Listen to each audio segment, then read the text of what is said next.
Good morning, guys. This is Albert speaking. We are in Texas, Dallas, Texas, specifically in a Carrollton. Winter storms started last night. We got some little snow,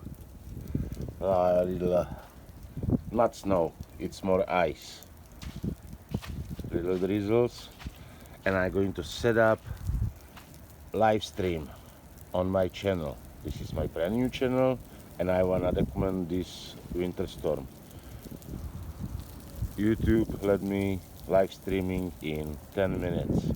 Then I will setting up and we going to check it out all day long, whatever. If we're going to have some power, we will be here. And then, guys, I hope you like the weather over here, like I do. See you soon.